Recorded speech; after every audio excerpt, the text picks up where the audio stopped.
আমি কিন্তু কারোর থেকে একটু সাহায্য চাই না। কেউ যদি উপার্জিত করে কিছু খাওয়ায় তখনই আমি খাই। 14 বছর ধরে কামারহাটি পৌরসভার ঠিকাদারি শ্রমিকের কাজ করেন বছর 54 সোমনাথ মুখার্জি। বিগত কিছুদিন আগে কর্মরত অবস্থায় তাকে বেধড়ক মারধর করার অভিযোগ উঠল কামারহাটি পৌরসভার সিকিউরিটি ইনচার্জ জয়ন্ত দত্তের বিরুদ্ধে। বাড়ি ফিরে স্ত্রীকে সব কথা জানালে বেলগড়িয়া থানার দ্বারস্থ হন আহত শ্রমিক সোমনাথ মুখার্জি। স্নায়ু রোগে আক্রান্ত সে অসুস্থ থাকা সত্ত্বেও 2 পয়সা আয়ের জন্য ঠিকাদারি শ্রমিকের কাজ করতেন তিনি। কোনো ক্রমে চলে স্ত্রীকে নিয়ে সংসার। বৃদ্ধ বয়সে পৌরসভার ভিতরে প্রকাশ্যে বেধড়ক মারধরের জেরে গুরুতর অসুস্থ হয়ে পড়েন তিনি। স্বামীর উপর জয়ন্ত দত্তের করা অত্যাচারের প্রতিবাদে সঠিক বিচারের দাবিতে বেলগড়িয়া থানায় লিখিত অভিযোগ দায়ের করেন লক্ষ্মী মুখার্জি।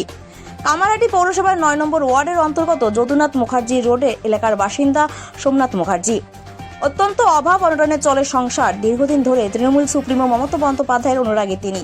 তাকে মা হিসেবে কল্পনা করে তার ছবি আগলে বসে কাতর হয়ে আছেন তিনি। গায়ে হাতে পায়ে আঘাত করেছে, ঘাড়ে মেরেছে বলে অভিযোগ কামারহাটি পৌরসভার সিকিউরিটি ইনচার্জ জয়ন্ত দত্তের বিরুদ্ধে। অসুস্থ স্বামীকে প্রাথমিক চিকিৎসার জন্য কামারহাটি সাগর দত্ত মেডিকেল কলেজ এবং হাসপাতালে নিয়ে যাওয়া হয়। এখন কাজে যাওয়া তো দূরস্থ, বাড়ি থেকে বেরোতেই ভয় পাচ্ছেন সোমনাথ মুখার্জি। কি হচ্ছে? তুমি থরে যাও, চুপ করে যাও। আমি তো বাজে একটা কথা বলেছি, আমিও তার এক্সট্রা একটা অফেন্সিভ কথা বলেছি, সেটাই আমার অন্যায়। আমাকে আরো কন্টিনিউ 10 মিনিট মেরে গেল। সেই পায়ের গোড় থেকে আরম্ভ করে কানে পর্দা পর্যন্ত। আমি আর হ্যান্ডিক্যাপ স্টিকের বাড়ি। আপনার হ্যান্ডিক্যাপ স্টিকটা আমার না, আরেকজনের। ওই ভদ্রলোকে হাত দিই তো, ওনার হ্যান্ডিক্যাপ স্টিক। কিভাবে যেন পাগলকে মারছে, পাগল কুকুরকে মারছে, আমি সহ্য করতে পারছি না। আপনাকে যখন মারলো কেউ একটা প্রতিবাদ করেনি হ্যাঁ, পাশে? করেছি। দুজন দেখেছে, আমাদের জলি মজুমদার গ্রাউন্ডের অ্যাসেসমেন্টে আর ফার্স্ট ফ্লোরের অ্যাসেসমেন্টে সুজিতদা বলে ভদ্রলোক উনি বলেছেন যে, কেন মারছো তুমি, কেন মারছো? তুমি মুখে বলো, মুখে বলো, মুখে বললেই তো হয়। কারোর কথা পাত্তাও নেই। তারপর কোনো কথা শুনিনি, কন্টিনিউ মেরে যাচ্ছে। যখন গাড়ি মেরে দিয়েছে আমি আর সহ্য করতে পারিনি। পাশে আর একটা হ্যান্ডিক্যাপ বসেছিল, তার হাত থেকে লাঠিটা কেড়ে নিয়ে যখন আমি মারতে উঠে গেছি তখন রুখে দাঁড়িয়েছি, তখন দৌড়ে পালিয়েছে। পাশে এরকম সিমেন্টের গাড়ি গার্ড দিয়ে দাঁড়িয়ে আছে বাইরে। আমি আর পাচ্ছি না, আমি ওপরে চেয়ারম্যান সাহেবের ওখানে গেছি।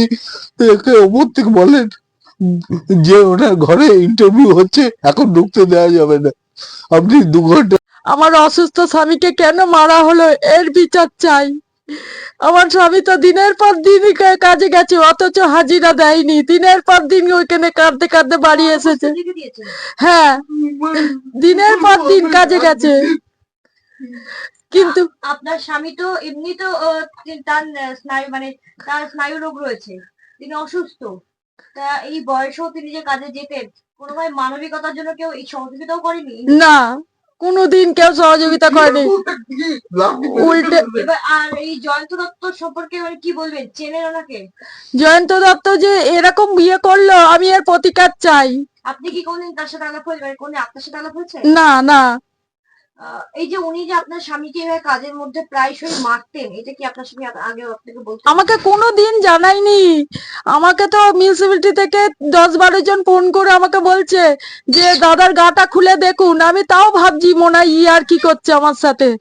তারপরে আমি যখন বাইরে গেছি, আমি বাইরে দাঁড়িয়ে তুমি কাঁদছো কেন, তখন আমি জামাটা খুলে দেখি সারা শরীরে কালশিটে ফেলে দিয়েছে।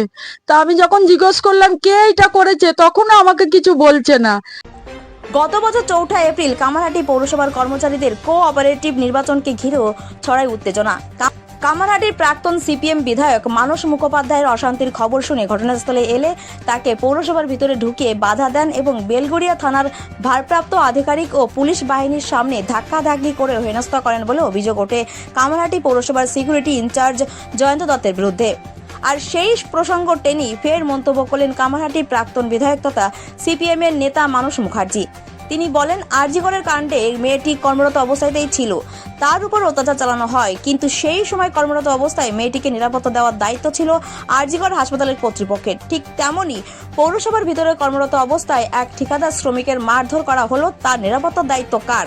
চারিদিকে সিসিটিভি ক্যামেরা থাকা সত্ত্বেও একজন সিকিউরিটি ইনচার্জ কিভাবে মারধর করছে, পৌর কর্তৃপক্ষের মদত রয়েছে এখানে, এমনই অভিযোগ করলেন তিনি। যা শুনলাম তাও অত্যন্ত নিন্দনীয় এবং অমানবিক। বিশ্বাস রাখে মাননীয় পৌরপ্রধান এই অন্যায়ের বিচার করবেন। প্রতিটি কাউন্সিলরের বিরুদ্ধে প্রতিবাদ করা উচিত, এমনই বলেন উত্তর 24 পরগনা জেলা শহর কংগ্রেসের সাধারণ সম্পাদক সুব্রত দাস। কারণ এই জিনিস তো চলতে পারে না, একজনকে মারধর করবে, সে ডিউটিতে আছে। এ তো আরজিকরের কথা মনে পড়ছে আমার। আরজিকরেও তো মেয়েটি অন ডিউটি ছিল, সেই অন ডিউটির তাকে পাহারা দেওয়া, তাকে সুরক্ষা দেওয়ার দায়িত্ব কার? তাকে সুরক্ষা দেওয়ার দায়িত্ব তো হচ্ছে হসপিটাল কর্তৃপক্ষের, পুলিশের। আজকে গোটা পৌরসভায় ক্যামেরাতে ভর্তি, তাদের সামনে যদি মারধর করে এবং সে তখন কর্তব্যরত ছিল, সেই অবস্থায় সিকিউরিটি ইনচার্জের অধিকার আছে নাকি তাকে মারধর করা? সে করছে কি করে? নিশ্চিতভাবেই পৌর কর্তৃপক্ষের মদত আছে। আর পুলিশই বা কি করছে? এই ধরনের একটা ঘটনা অভিযোগ হলো, পুলিশ কোনো ব্যবস্থা নেবে না।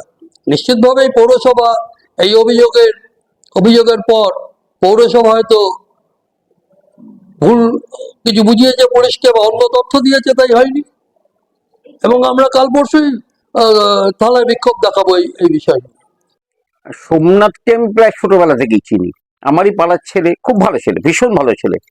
একটা দুর্ঘটনায় ওর এরকম অবস্থা হয় এবং খুবই নিরি ফ্যামিলি। তাকে আমাদের সকলের শ্রদ্ধেয় দেবী ঘোষাল মহাশয় খুব সাহায্য করেছিল অর্থনৈতিকভাবে, সুব্রতাও সাহায্য করে, আমরা প্রত্যেকেই করেছি।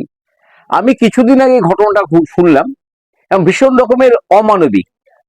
তবে জয়ন্ত এটা করলেও করতে পারে, কারণ এই জয়ন্তকে আমরা দেখেছি ভীষণ হট টেম্পারি। একটি পৌরসভার নির্বাচনে, একটা কোঅপারেটিভের নির্বাচনে ও মানুষ মুখার্জিকে ধাক্কা মেরেছিল, সেটাও আপনাদের নিউজ চ্যানেল দেখিয়েছিল। পৌরসভার ভিতরে কর্মরত অবস্থায় একজন শ্রমিকের নিরাপত্তা নিয়ে উঠছে প্রশ্ন। কোন উদ্ধৃতে একজন সিকিউরিটি ইনচার্জ শ্রমিককে মারধর করে সেই নিয়ে উঠছে প্রশ্ন। সঠিক বিচারের আশায় এখন আহত ঠিকাদার শ্রমিক সোমনাথ মুখার্জি। সৃঞ্জনী পোদ্দারের report, day 21 news TV, Kamarhati. আরো বিভিন্ন খবরের আপডেট জানতে নজর রাখুন ডে 21 নিউজ টিভির পর্দায়। আর অবশ্যই সাবস্ক্রাইব করুন ডে 21 নিউজ টিভি। আপনাদের একটি সাবস্ক্রিপশন আমাদের কাছে অত্যন্ত মূল্যবান। ধন্যবাদ।